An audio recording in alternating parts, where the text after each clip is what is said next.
السلام عليكم ورحمة الله تعالى وبركاته. الحمد لله رب العالمين، وبه نستعين على أمر الدنيا والدين، والصلاة والسلام على سيد المرسلين سيدنا محمد ختم نبيه وعلى وصحبه أجمعين، ولا حول ولا قوة إلا بالله العظيم. جزاك الله خير. Rabbi israh li sadri wa yassir li amri wahlul 'uqdatam min lisani yafqahu qawli wa saddid lisani wahdi qalbi bihaqqi sayyidina Muhammadin sallallahu alaihi wasallam. Ya hanaba ya Rasulullah, ya ahli dargi bihi muqaddam kun ma'ana fil hiss wal ma'na yatrim wa amma ba'd. Ayyuhal aba akhwan mustami'in hadirin rahimani wa rahimakumullah. Alhamdulillah, alhamdulillah. Puji syukur kehadirat Allah Subhanahu wa taala atas segala sesuatu yang Allah berikan kepada kita. Terutama nikmat Islam, nikmat iman yang kita diberikan oleh Muhammad sallallahu alaihi wasallam, nikmat hidayah, inayah, taufik, wasihah wal afiyah. Begitu juga salam serta salam tidak henti-hentinya kita haturkan hadiahkan kepada junjungan kita Nabi Muhammad sallallahu alaihi wasallam, serta para keluarganya, para sahabatnya, para tabi'in, tabi'in, wa man tabi'ahum bi ihsan ila yaumil din. Wa ma'azrah hadirin rahimani wa rahimakumullah, melanjutkan di dalam pelajaran kitab Sulamut Taufiq illa mahabbatillahi ala tahqiq yang dikarang oleh Habib Abdullah bin Hamsin bin Tahir, dan syarahnya kita Margatus Syu'ud Tasdiq yang dikarang oleh Syekh Muhammad Nawawi bin Umar Al-Bantini. Melanjutkan pembahasan surat Taharah, syarat sahnya bersuci, baik itu wudu ataupun mandi wajib ataupun tayamum. Kemarin sudah kita bahas syarat sahnya bersuci itu baik itu mandi wajib ataupun wudu, Islam ataupun tayamum. Islam tamis, kalau wudu dan mandi wajib tidak adanya wa'adam manik min usul ma'ilah maksud, tidak adanya hal yang menghalangi air mengenai kulit, kemudian menggunakan air yang zahiran dapat mensucikan. Panjang lebar kita sudah membahas tentang air, hukum air itu sendiri. Kemudian melanjutkan masuk di dalam bab tayamum sekarang ini. Wa man lam yajidul ma' aw kana yadurruhu ma' tayammama ba'da dukhul waqti wa zawal najasa wa ma'rifatil ghibah bitarabil khalis takhur lahu gubar fil wajhi wal yadain yuratibuhuma bidarbatain bi niyati istibahati fardhis shalah ma'na fil masla awal wajhi ila akhir. Wa man lam yajid ma', jika tidak adanya air, ini ada kan, atau kana yadurrul ma', atau ada air tapi air itu membahayakan bagi diri dia. Ini masalah bab tayamum. Belum kita pahami dulu tayamum ini. Tayamum ini adalah pengganti daripada wudu dan mandi wajib. Ketika kita tidak mampu untuk mandi wajib, tidak mampu untuk wudu, maka diwajibkan bagi kita untuk tayamum. Wajib hukumnya. Menyatakan wajib hukumnya. Artinya jika kita tidak memungkinkan untuk wudu langsung sholat deh, haram hukum sholatnya. Atau tidak mampu mandi wajib langsung sholat deh, haram sholatnya. Menyatakan. Makanya wudu tayamum itu adalah pengganti. Jika kita tidak mampu untuk mandi wajib ataupun tidak mampu untuk wudu, maka diwajibkan tayamum. Begitu juga jika hanya sebagian anggota tubuh saja, baik itu mandi wajib ataupun wudu, sebagian anggota tubuh tidak bisa kena air, maka diwajibkan tayamum. Jadi dua kondisi. Kondisi pertama, sama sekali kita tidak mampu untuk mandi wajib, tidak mampu untuk air, langsung tayamum. Tidak mampu untuk wudu, langsung tayamum. Kalau memang seluruh tubuh kita. Jikalau seandainya sebagian anggota tubuh saja, ketika mandi wajib tidak bisa kena air, mandinya tetap, tayamum juga tetap. Begitu juga wudu. Jika hanya sebagian anggota tubuh saja nggak bisa kena air di dalam wudu, tetap wudu dan juga diwajibkan juga untuk tayamum. Itu permasalahannya. Karena terkadang kita ini berpikir kalau tidak baca wudu langsung bertayamum, tidak itu. Dan tayamum ini diperbolehkan jika ada sebab, bukan pilihan. Bukan suatu pilihan tayamum itu. Anak lebih boleh tayamum nggak? Anak ada baca wudu, anak sungkan sudah. Nah, tayamum, dah. Bukan seperti itu. Bukan pilihan. Tapi diperbolehkan tayamum itu ada sebab. Sebabnya siko. Nanti siko ini kembali berbagai macam keadaan. Apa sebabnya siko? Al-ajzu an istima'il ma' hisan wa syar'an. Ketidakmampuan kita menggunakan air tersebut secara nyata, memang air itu tidak ada, atau secara syar'an, secara hukum syariat air itu ada, tapi karena kita tidak mampu menggunakan air itu sebab sakit, luka, takut mengambil airnya masalah, butuh air untuk minum, maka ini sebab-sebab sebab-sebabnya. Jika ada sebab-sebab tersebut, maka diperbolehkan kita untuk tayamum. Makanya di sini sebutkan menyatakan wa man lam yajidil ma', barang siapa yang tidak mendapatkan air, artinya memang air itu tidak ada sama sekali, tidak ada. Jika air itu memang tidak ada sama sekali, maka orang yang punya hadas besar yang diwajibkan dia mandi wajib, atau yang punya hadas kecil yang diwajibkan dia untuk wudu, maka langsung dia tayamum jika memang tidak dapat kondisinya. Pertanyaannya, gimana kita di Lembang ini kita mengalami kondisi tidak adanya air, gimana? Hah? Ada? Gimana? Komnas? Hah? Gimana? Ada banyak. Gimana nanti? Di tengah-tengah padang pasir, ya, berarti padang pasir kita. Kondisi itu, jadi kondisi pertama ini sangat sulit bagi kita, orang Indonesia. Berbeda kalau yang Arab, nah perjalanan itu melewati padang pasir, nah terkadang kondisi mereka ada airnya baru. Tapi kalau kita di Indonesia ini, asalnya mana di Indonesia ini, sulit lah kondisi di situ tidak adanya air. Di tengah hutan ada banyak, kan berbagai kali, ada keluar banyak itu. Nah, hutan kita ini kan tropis. Nah, itu yang dikatakan Allah. Memang tidak ada air. Au syar'an, atau secara hukum syariat, au kana adanya air, ya duhulina, tapi air itu membahayakan. Dikatakan membahayakan. Sakit masalah. Ngapo ente nak tayang anu sakit Ustaz. Ini katakan sakit di sini ada dua kondisi. Hasil ontologi sakit yang dihasilkan atau sudah memang sakit. Sekarang sehat. Tapi kata dokter yang tiga yang dapat dipercaya, ente jangan nenggol air, jangan menyentuh air. Jika ente menyentuh air, bahaya kata ente. Ya kan? Bahaya ini bagaimana? Ini yang dibahas oleh ulama, dinamakan mubihat tayamum, perkara yang diperbolehkan tayamum. Sakit yang cak mana nian yang diperbolehkan kita tayamum. Sakit yang bakal dihasilkan atau sudah sakit nian gitu nih, sudah terkapal, luka bakal, ini ada kan? Atau dokter jangan kena banyak, bahaya untuk kena banyak. Ini ada kan? Ini dokter yang tiga yang dapat dipercaya dengan tersebut, tidak boleh menyentuh air tersebut. Ini ada kan? Kalau seandainya sakit tersebut mengatakan, baik itu hadas kecil atau hadas besar, baik itu hadas kecil ataupun hadas besar mandi wajib, hadas kecil dulu. Kalau seluruh anggota tubuh tidak baca kena air, mengatakan, karena sebab sakit, langsung dia tayamum.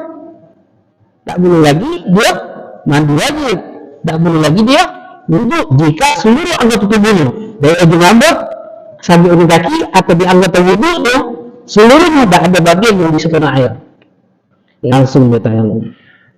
Bagian sakit, sakit yang cak mana kata ulama, yang diperbolehkan dia untuk tayamum, mengatakan sakitnya tidak sebastian, mengatakan sakit yang diperbolehkan untuk dia tayamum yang berkenaan dengan mubihat tayamum, perkara yang diperbolehkan dia tayamum. Apa mubihat tayamum tersebut dikatakan oleh ulama sakit yang bagaimana? Dikatakan oleh ulama, idza khafa man istimal ma ala nafsi, takut kalau menggunakan air itu diri dia bakal mati. Terus jangan tinggal banyu, kalau kau tinggal banyu mati kau. Mengatakan, kau manfaatul udin, atau bakal lumpuh, anggota tubuh kau akan lumpuh. Mengatakan, autul muddatul marid, atau akan memperpanjang masa sakit kau. Kalau sudah sembuh, lusa sembuh, tapi kalau kena banyu, boleh tambah lama lagi. Mengatakan, ziyadati, atau tambah sakit. Ini sudah sakit, tambah lagi sakitnya. Bukan tambah lama sembuhnya, tambah sakitnya. Mengatakan, khudisya'in bahis, yang kena banyu, kalau kena banyu kaki cacat, tidak bisa sembuh. Cacatnya juga kata ulama, udun dohir, anggota tubuh yang dohir, yang pakai digingok, tangan, diai. Kalau dipeluk, ini kena banyu. Kalau kau kena banyu, ini becaknya tidak baca hilang, cacat semua hidup kau. Mengatakan, cacat gimana? Mengatakan, wajib kena air, wajib kena air. Kenapa? Karena di dalam anggota tubuhnya. Berbeda anggota tubuhnya ini cacatnya itu bakal di luar, di tangan, gimana menurut ulama. Sebab-sebab ini yang dikenal kata ulama diperbolehkan dia tayamum. Ada orang yang bilang sebab mati, lumpuh, tambah lama semuanya, tambah sakit, atau timbul kecacatan. Baru diperbolehkan dia untuk tayamum. Jadi kalau sakit gigi boleh tayamum. Sakit gigi, sakit kan ini, boleh tayamum. Jadi jangan mana ini sakit besar. Nah tayamum boleh kan sakit boleh tayamum. Ya sakit yang sama dulu. Dikatakan ada hukumnya. Dikatakan stroke boleh tak tayamum? Mau stroke boleh tak tayamum? Karena yang stroke ini boleh tayamum. Boleh tak tayamum? Ditayamumkan. Mau stroke boleh tak tayamum? Apa hubungannya dengan banyu? Stroke apa hubungannya dengan banyu? Kata hubungan? Stroke boleh ada. Kena banyu tambah stroke lagi. Kecuali kalau kena banyu tambah stroke lagi, baru. Artinya kondisi itu tadi tuh sakit yang cawan. Tak wajib kita yang mengalami sebab stroke. Kenapa tidak ada hubungan dengan banyu? Tidak ada hubungan dengan banyu. Keseleo kakinya, bengkak. Kata hubungan dengan banyu. Kecuali keseleo diperban, digigit. Nah ini baca ulangnya kan, karena digigit tersebut. Nah jika tidak baca kena banyu baru lagi masalah. Mengatakan, ya ini dibuka gitu. Kalau baca perban Ustaz, ini diperban Ustaz. Kalau diperban baca buka, ya buka. Oh jangan kata dokter, kalau diperban dibuka, bengkok kaki kau. Tak baca lurus kaki misalnya. Maka itu diperbolehkan, ada timbul cacatan. Baru diperbolehkan gitu untuk ayam. Kalau korban baca dibuka korban ini, kaki pasang lagi wajib buka. Tak baca gitu untuk tayamum. Gak apa buka airnya, celup ke tangan, gimana no? Buka korbannya, celup ke banyu, habis itu pasang lagi korbannya. Tidak apa, buka dengan itu. Wajib buka. Tapi tidak apa ya? Tapi kenapa? Jangan buka ini. Kalau kau buka ini, membahayakan. Tangan kau bengkok tadi kali. Sini diperbolehkan gitu untuk tayamum. Yang sakit ini ada dua kondisi, sebagaimana tadi kita katakan. Jika seluruh anggota tubuhnya tidak memungkinkan untuk menyentuh air, jika dia mandi wajib, atau anggota wudhunya ketika dia hadas kecil tidak baca kena air, seluruh anggota tubuh. Kalau pala, gal-galin pala ini, gal-galin gai, tangan gal-galin tangan, kaki gal-galin kaki, itu tidak bisa kena air, maka langsung boleh bagi dia untuk tayamum. Begitu juga sakit, junub, jika dari ujung rambut sampai ujung kaki, tidak baca kena banyu, maka langsung diperbolehkan dia untuk tayamum langsung. Nah, jika hanya sebagian anggota tubuh saja yang tidak bisa kena air, ini ada dua hukum. Yang pertama, jika hanya sebagian anggota tubuh saja yang tidak kena air, jika itu adalah hadas besar, mandi wajib. Contoh, kaki ini kena luka bakar, misalnya jempol ya, jempol kena luka bakar, na'udzubillah, na'udzubillah, ada orang jempolnya kena luka bakar, dan dia junub, dokter ngomong jangan kena banyu, kalau kena banyu busuk, apa yang dia lakukan? Sedangkan dia junub, harus besar. Apa yang dia lakukan? Dia harus mandi wajib, cuci yang sehat, alih ke banyu yang sehat, bagian jempol yang tidak bisa kena air ini digantikan dengan tayamum. Nah, kalau hadas bisa bebas, nak tayamum dulu atau mandi wajib dulu terserah.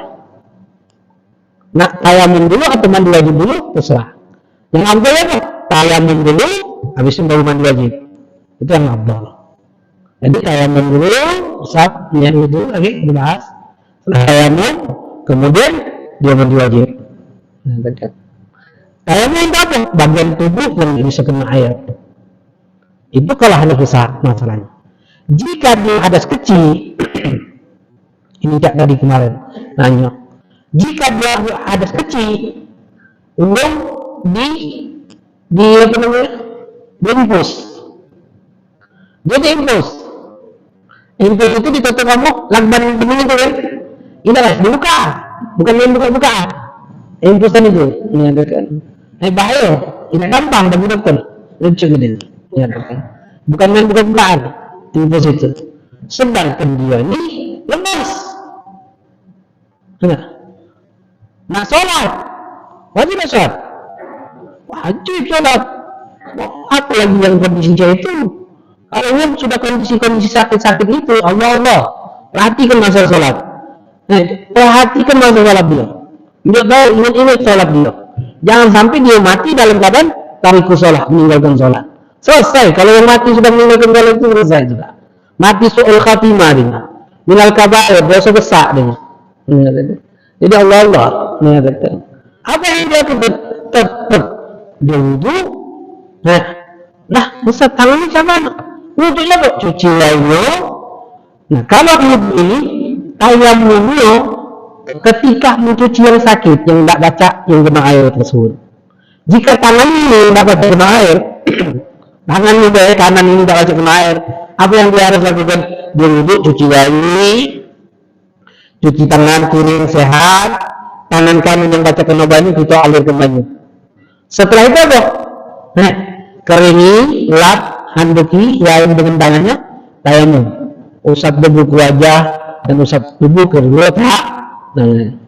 Setelah itu lanjutkan wudhunya. Apa cuci? Cuci kepala dan cuci kaki. Paham? Itu dikasih ke anggota tubuh yang tidak baca kena air. Jika dia anggota tubuh yang tidak baca kena air, anggota wudhu dua ekor yang tidak baca kena air, berarti tayamumnya berapa kali? 2 kali. Jika 3 ekor anggota tubuh yang tidak baca kena air, berarti tidak ya, 3 kali. Contoh, lain siko pipi tidak baca kena banyu setengah. Nah, jempol kanan tangan misalnya, jempol kaki. Apa yang dilakukan? Cuci wajah yang sehat, nawakin wudhu Allah Ta'ala, lap, tayamum. Kemudian cuci tangan lagi. Jempol tangan yang tidak baca kena air, lap, tayamum lagi. Lanjutkan cuci kepala, habis cuci kaki.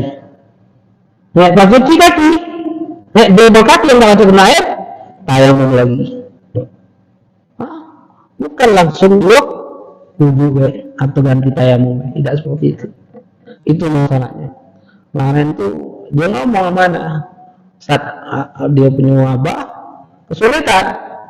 Kalau ngaji itu jangan, ya hukum itu kan bilang hukum seperti itu. Nah, ada tak pendapat lain? Belum tahu, Allah alam. Kayak gimana coba cari tadi. Paling yang kemudahan bagi yang saat itu jamak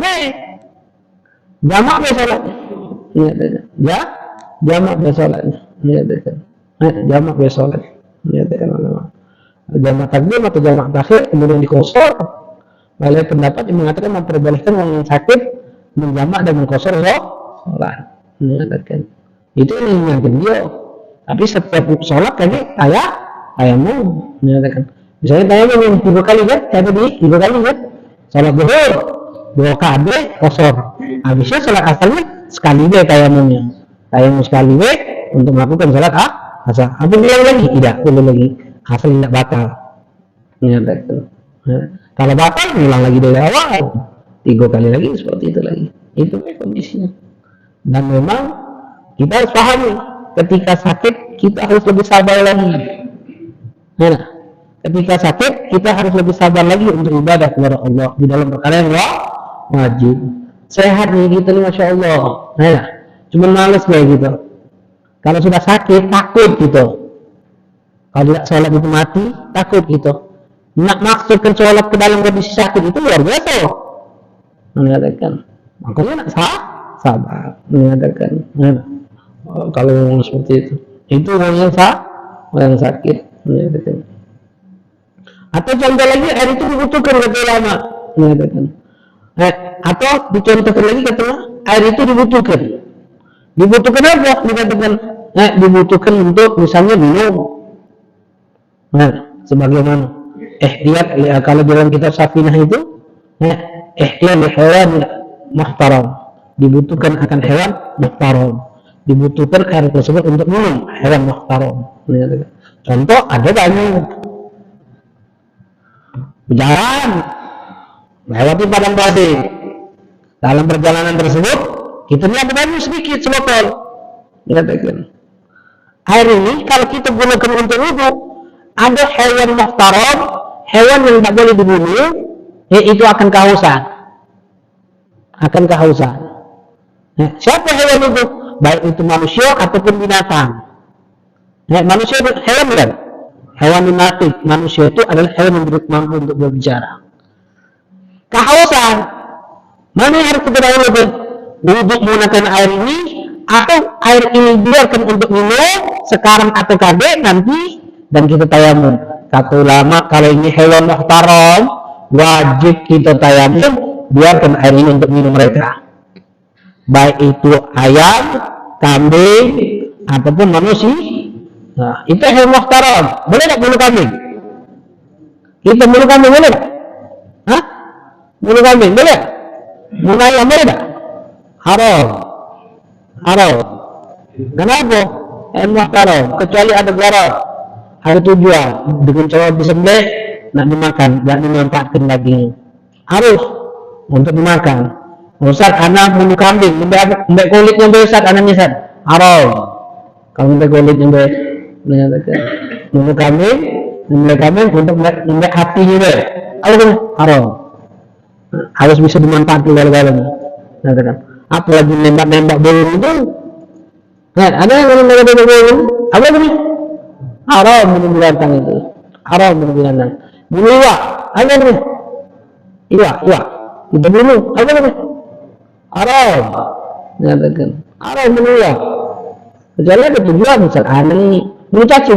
Apa bunuh cacing? Hah? Ada cacing. Kita bunuh. Apa ini? Haram. Ada gerakan. Ada tujuan. Untuk apa? Untuk mancing iwa. Cacing cocok gitu kan? Boleh? Oh boleh. Ada tujuan, nyatakan. Jadi penumpang. Kalau kita bunuh ya dosa. Nah, nyatakan. Kata ulama, kalau ada hewan-hewan muhtaram itu, kehausan dengan air itu wajib tayamum. Tapi kalau seandainya hewan muhtaram, hewan yang tidak terhormat, hewan muhtaram, arti tidak terhormat itu halal untuk kita bunuh. Halal untuk dibunuh. Makanya dikatakan dalam kitab Safinah itu, hewan hewan muhtaram itu sifatun. Ada 6 hewan yang dihalalkan untuk dibunuh. Siapa yang pertama? Tariku sholat, yang meninggalkan sholat. Bukan kalau bengking. Yang meninggalkan sholat. Hewan yang muhtaram, hewan yang dihalalkan untuk dibunuh. Hukum syariat. Hukum orang yang meninggalkan sholat itu apa namanya? Haddan, penggal kepalanya. Bunuh dengan cara dipenggal. Kalau ditegakkan hukum syariat orang yang meninggalkan sholat apa namanya? Penggal. Kalau maling, potong tangannya. Kalau mabuk, cambuk. Had itu namanya. Hukum hanya ditegakkan. Jadi kalau ada yang maling, ada yang meninggalkan sholat, mana yang dulu? Maling kita kanan, meninggalkan sholat, tak bunuh. Ada yang mabuk, ada yang meninggalkan sholat, mana yang dulu? Paham hukum syariat ini. Dalam adab Syafi'i, orang meninggalkan sholat itu dibagi dua. Dalam adab kita, jingok. Kenapa dia meninggalkan sholat? Sebabnya, jika dia meninggalkan sholat karena ingkar zuhud, tak mau akan melaksanakan perintah sholat, mengingkari perintah wajib sholat, hukumnya murtad. Nanti ada bahasanya. Jika dia yang kedua, jika dia meninggalkan sholat karena malas, hukumannya adalah haddan, penggal kepalanya. Jika dia meninggalkan dua waktu, maghrib sampai isya, meninggalkan maghrib, isya sampai subuh, baru dipenggal. Zuhur sampai asar sampai maghrib, baru dipenggal. Subuh sampai terbit matahari, baru dipenggal. Ya, tapi kalau dia taubat, hakim meninggalkan sholat zuhur, hamil hakim. Siapa yang ngomong? Bukan kita. Cama jangan setengah-setengah, ya dah. Anjak kalau udah itu. Cama ini paham hukum, ya dah. Siapa yang ngomong? Bukan kita, hakim. Jika ditegakkan hukum syariat, letak tangan segala macam itu hakim loh, pemerintah. Panggil oleh pemerintah hakim. Kenapa yang meninggalkan?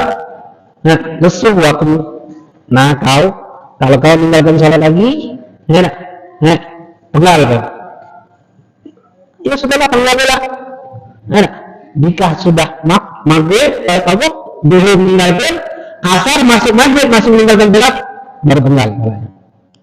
Kalau sudah ditegakkan di dunia, di akhirat ditegakkan lagi tidak? Ditegakkan lagi tidak? Tidak. Masuk surga nanti langsung. Mati langsung masuk surga. Kalau dosanya meninggalkan sholat baik. Kalau dosanya meninggalkan sholat, kenapa sudah dihukum di dunia? Gimana? Mati masuk surga. Kalau tidak ditegakkan hukum syariat, maka hukum syariat ini akan ditegakkan oleh Allah di akhirat. Di dunia ini kecil. Adab dunia ahwan min adabil akhirat. Adab dunia, rasa sakit di dunia ini, pedihnya di dunia ini, tidak sebanding dengan rasa sakit nanti di akhirat. Makanya hati-hati ikhwan. Dalam madhab Abu Hanifah, dalam madhab Hambali, yang meninggalkan salat sekali murtad langsung. Hukum murtad dulu dia banget yang kafir meninggalkan salat. Tapi Syafi'i tidak dihukum murtad. Meninggalkan salat tidak dihukum murtad. Tapi hukumnya haddad dulu. Kenapa yang meninggalkan salat dibunuh? Karena Rasulullah mengatakan salat ini imaduddin, tiang fondasi agama. Waman agamaha faqad agama din. Menegakkan salat berarti dia menegakkan agama. Waman tarakaha faqad hadama din. Jika dia meninggalkan salat berarti dia akan merobohkan agama. Sebelum yang merobohkan agama dulu dalam syariat. Hukum dunia ini ikhwan. Hukum dunia ini, bukan hukum akhirat ini. Di dunia yang meninggalkan salat itu akan dibunuh oleh Allah. Jika ditegakkan hukum syariat. Alhamdulillah Ustaz, tidak ditegakkan di dunia. Apa dia? Alhamdulillah. Kalau tidak ditegakkan di dunia pasti Allah tegakkan di akhirat. Boleh di dunia apa akhirat? Tak sebanding pilihan itu. Kecuali Allah juga sikaplah dia begitu. Sifat rahmatnya Allah. Apa? Taubat. Jika Allah memberikan taubat kita, Allah ampuni dosa kita. Allah tidak akan adab kita nanti di akhirat jika kita taubat dari maksiat kita, apapun maksiat itu, kecuali syirk billah, menyekutukan Allah. Menyatakan, salah, taubat, itu cara taubat kita. Itu cara taubat itu mengkobok salat itu. Biar nanti di akhirat Allah tidak hukum kita. Allah tidak menegakkan hukum itu ke adab kita. Menyatakan. Ini yang pertama, tariku sholat, meninggalkan sholat. Makanya meninggalkan sholat itu buruknya. Meninggalkan sholat itu kata Rasulullah, dia akan membawa keburukan kepada 70 keluarga dan tetangganya. 70 keluarga dan tetangganya. Cuma kalau mengadakan, masya Allah, mengadakan kita di rumah kita ada si kawan meninggalkan sholat. Yang dosa itu bukan kita, bukan dia dewi, kita yang gagal meninggalkan sholat. Kali tak memerintahkan dia. Sampai kapan Ustaz? Ustaz, aku punya bapak, punya ibu, saya punya anak, tidak sholat. Ini cara Ustaz. Oh, perintahkan terus. Kalau yang dia dengan akhlak, Pak sholat Pak sholat Pak, Bu sholat Bu sholat Bu, tangis sih. Kalau anak kita gede, siksa. Ini sudah besar, Ustaz. Anak nyiksanya lagi sedikit kita bocanya. Tangis sih. Kalau mainnya tangis sih di depan anak. Nah, kau sholat. Nah, jika kau dah sholat, bukan kau yang bertanggung jawab. Aku sebagai orang tua kau, juga yang bertanggung jawab. Jangan tinggalkan sholat, nak. Gedor pintu Allah malam hari. Tiap malam bangun, minta sama Allah. Allah memukakan hati seseorang, yang merubah hati seseorang ke Allah. Kita berbuat ikhtiar kita dengan mengajak dia, dan kedua juga pintu Allah. Doa, minta sama Allah. Tangis ya Allah. Aku punya anak ya Allah, tinggalkan sholat ya Allah. Karena kelalaianku ya Allah di dalam tarbiyah kepada dia. Nangis, sudah minta mau macam malam sampai dia sholat. Saat kalau diajak sudah anak lagi belajar sampai kapan nggak? Sampai dia mati atau kita yang mati? Baru selamat kita. Ngajar ini, masya Allah. Ya lemah anak. Orang merewek, lihat. Jiwa bertambah. Lihat jiwa rumah ada saya. Tambah lagi. Jiran berapa jiran? Apa rumah gak?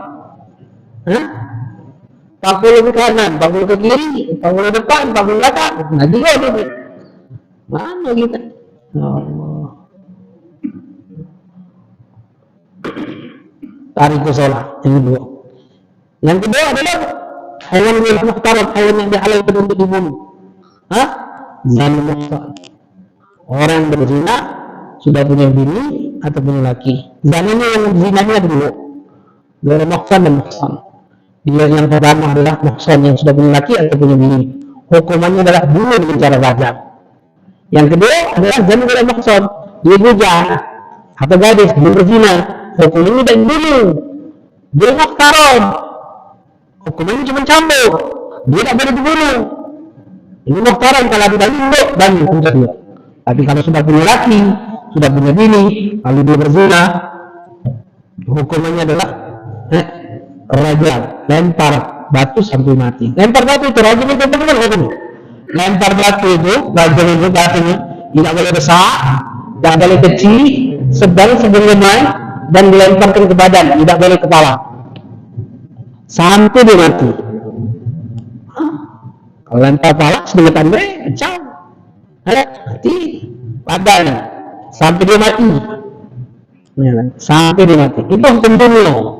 Ingat hukum dunia. Hukum akhirat tapi dahsyat lagi. Jika tidak ditegakkan di dunia, pasti akan tidak di akhirat. Kecuali dia taubat, kesempatan yang Allah jawab dia. Maka Rasulullah SAW itu menerangkan bagaimana adab akhirat, adab api neraka dengan Rasulullah SAW berkata. Ketika hati kita menyentuh bara api neraka, otak kita menedih. Dan mereka nyangka itu adalah dosa yang paling berat, adab yang paling berat di neraka.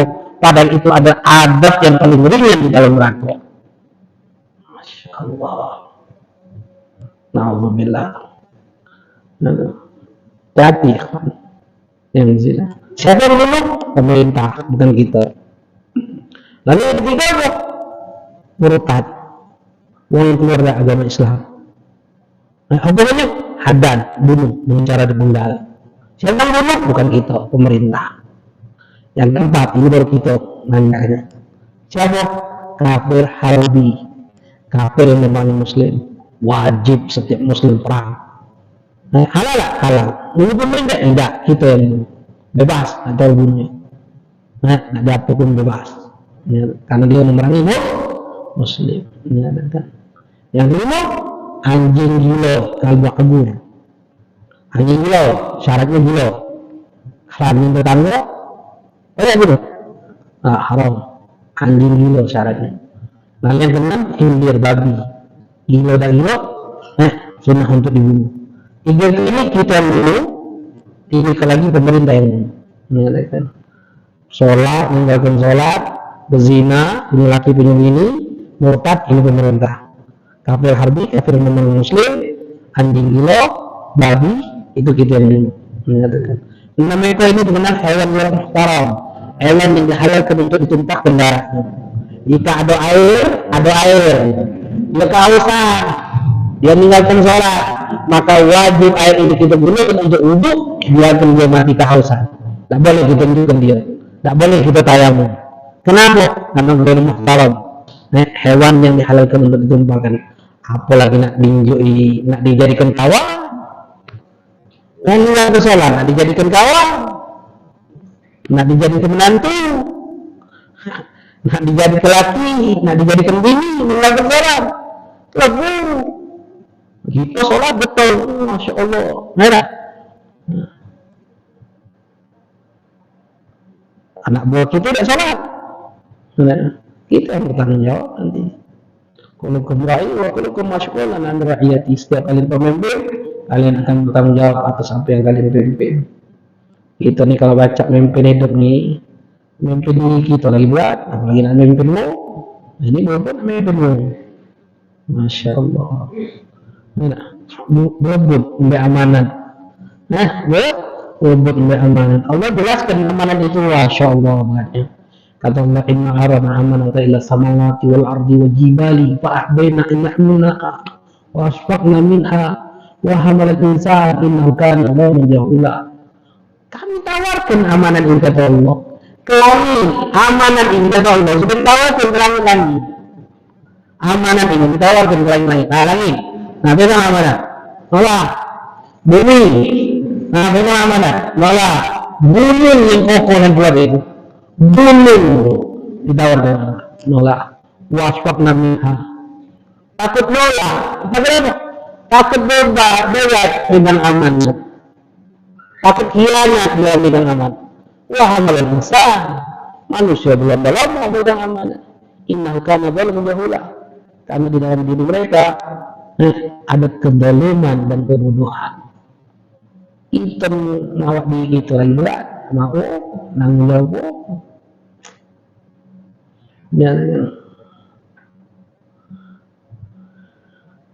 Jika air itu dibutuhkan untuk minum, mereka orang yang tahu yang boleh dibunuh, kambing, ayam, burung, hausan, gunakan air itu untuk minum, kita tayamum, diperbolehkan kita tayamum. Tapi kalau seandainya yang kehausan tadi itu hewan yang muhtaram, maka tidak diperbolehkan bagi kita untuk tayamum. Wajib kita gunakan air itu untuk wudhu, biarkan mereka mati dalam keadaan kehausan. Dan tayamum ini kata ulama syaratnya mengatakan ba'da dukhul waqt, setelah masuk waktu sholat. Masuk waktu dulu sholat, baru tayamum. Kalau sholat ke jenazah, kapan tayamumnya? Jenazah. Kan syarat tayamum itu sudah masuk waktu sholat. Kalau sholat zuhur, pas waktu zuhur. Kalau maghrib, pas waktu maghrib, baru tayamum. Setelah masuk waktu sholat. Kalau jenazah, setelah dimandikan, baru masuk waktu sholat jenazah. Sholat masuk jenazah itu kapan diperbolehkan? Kalau sudah dimandikan. Dan afdal lagi setelah dikafani baru sholati, sunnahnya. Kalau jamaah takbir, zuhur dan asar di waktu zuhur, kita nak tayamum. Kapan masuk waktu asarnya? Setelah sholat zuhur, tayamum dan sholat zuhur, tayamum lagi untuk melakukan sholat asar. Itu syaratnya. Sudah masuk waktu sholat. Kemudian jalan najasa, harus menghilangkan najis terlebih dahulu. Ini penting. Dalam masalah tayamum, syaratnya harus najis itu tidak kati dulu dalam diri kita, di badan kita. Menjadi badan, seluruh badan, yaitu hadas kecil ataupun hadas besar. Jadi kalau kita sakit, besar anaknya sakit, kencing, tak baca lagi cebok, sudah kencing makin pispot, tak baca lagi nak cebok anaknya. Ini susah untuk cebok, dimpus pula, macam mana? Tidak usah tayamum, langsung besok. Nah, cuci wajib, cuci tangan, yang bagian ini kita baca kena banyu, nah, langsung bersolat. Nah, ini pendapat penang. Kenapa? Karena ada najis. Karena syarat sahnya tayamum hilang najis dulu. Pendapat kedua mengatakan tidak apa-apa ada najis, tayamum lah. Tapi dua pendapat ini wajib iadah sholatnya. Mana yang lebih lemah untuk orang sakit?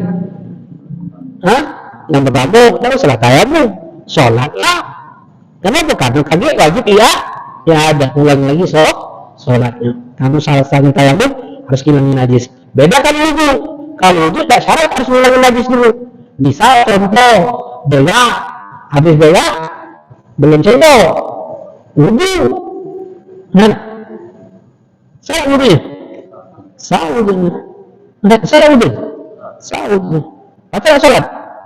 Baca sholat. Untuk apa saya bilang Quran? Boleh bilang Quran? Boleh. Karena ada wudu. Nah, kalau nak sholat kan? Cebok dulu. Jangan cebok supaya tidak datang. Bagi semprotan. Mana? Hal kisah undangan. Hukum. Tapi kalau tayamum, syaratnya harus bilang najis sebelum. Wadah itu terkiblat dan menghadap kiblat. Sebelum tayamum harus sudah tahu kiblat. Mana ada kiblat? Sana baru kita tayamum. Jangan tayamum dulu. Mana kiblat mana? Ke sana tidak sah kata ulama. Ini pun juga ada khilafnya. Ada yang mengatakan mensyaratkan, ada yang mengatakan tidak mensyaratkan. Kemudian ditorab khalis tahur wa ibadah. Syarat debu yang diperbolehkan untuk tayamum tersebut adalah debu murni, tidak boleh bercampur dengan lain, tidak boleh bercampur dengan tepung, tidak boleh bercampur dengan cekapur. Misal ada kan cekapur itu, kalau kita debu sambil ada cekapur di situ, pasti kita gunakan tayamum? Tidak aja, harus menggunakan debu. Debu yang tahur, debu yang dapat mensucikan. Nah, artinya kadang debu ini mustakmal itu kawan kita sudah tayamum, kakinya di lainnya, di tangannya, debu yang lainnya. Kita minta sini, aku nak tayamum, untuk gaya kau boleh tak? Tak boleh. Kenapa? Karena mustakmal. Debu yang macam mana? Yang bubar ke ulama. Yang ada bubar. Kalau diterbangkan itu berterbang-terbangan, bukan langsung nyampak. Makanya boleh tak kita tayamum dengan pasir? Tidak boleh. Kenapa? Pasir itu kalau diterbangkan langsung nyampak, kecuali debu yang ada di pasir. Nah, kalau debu yang ada di pasir itu diperbolehkan. Kemudian kalau pucuk pesawat, pesawat kan kalau umroh tayamum enggak? Ngapa mana? Oh sih, ada debunya. Tayamum.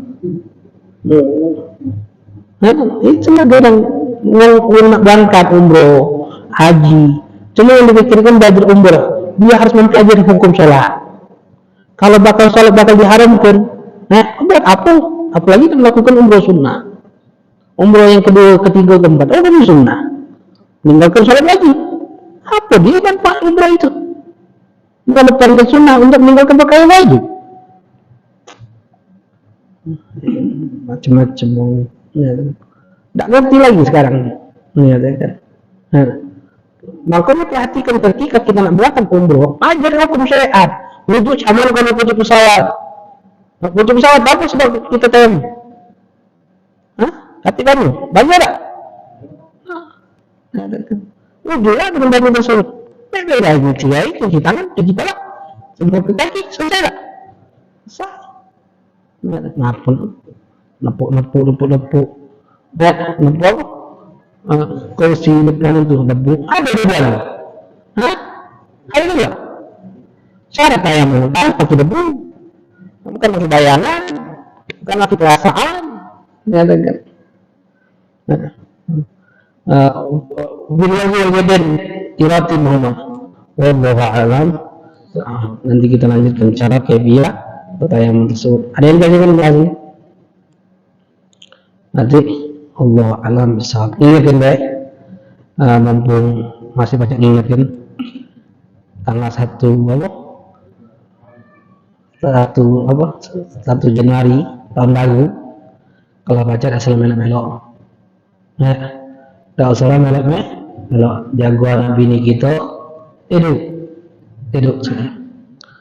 jago anak bini kita tuh tidak salah nak nyati nak manggang nak dasak kalau nak kelakar ngobrol biasa walhasil jangan dikhusus kena gitu nak nyati malam minggu malam Senin kan baru malam minggu deh nyatinya jangan nak nanggung bilang nanti nak bakal malam minggu malam Senin itu kan tak salah nak melalui jalur Yahudi Nasrani itu adalah pekerjaan mereka orang-orang Nasrani itu apalagi bangun ke dalam itu jam 12 malam bunyi puncong bangun anak nak nilai puncong bangun ke anak kena nilai puncong ini bangun tahajud lagi kenapa bangun ke anaknya nak bangun tahajud nah cuma nak nilai puncong bangun itu dalu-dalu ilo nah kena tidak apa kan ini yang terjadi dalam hidup kita jadi tidak salah mana-mana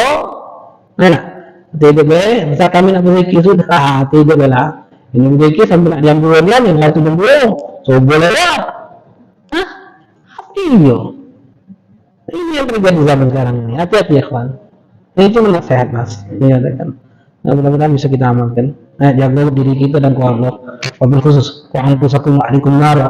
Jaga diri kita dan keluarga kita dari api neraka. Mudah-mudahan kita melakukan ilmu yang bermanfaat, ilmu yang jadikan kita tunduk takut patuh kepada Allah. Kita mintakan selalu sama Allah untuk orang yang kita cintai, orang yang cintai kita, atau yang tidak senang kepada kita dari musliman, atau orang yang punya hak terhadap kita, atau yang pernah berbuat baik dalam hidup kita, atau yang pernah kita zalimi, atau yang menolong kita dari musliman, kita mintakan kepada Allah, mudah-mudahan Allah beri sakinah dan mereka, Allah menjadikan kita dan mereka dalam keadaan husnul khatimah, Allah biha ya Allah biha, Allah bihusnul khatimah fi khair wal afiyah, Allah mahdina fi hudak, waj'alna mimman syarif ar-rizq. ولا تولنا ولا ينشر ولا تجعلنا ممن خالف امرك وعصى وصلى الله عليه لك ولا حول ولا قوه الا بالله العظيم وصلى الله على سيدنا محمد وعلى اله وصحبه وسلم الحمد لله رب العالمين بارك اللهم وبحمدك اشهد ان لا اله الا انت استغفرك هذا ما اقول لكم والحمد لله والسلام عليكم ورحمه الله تعالى وبركاته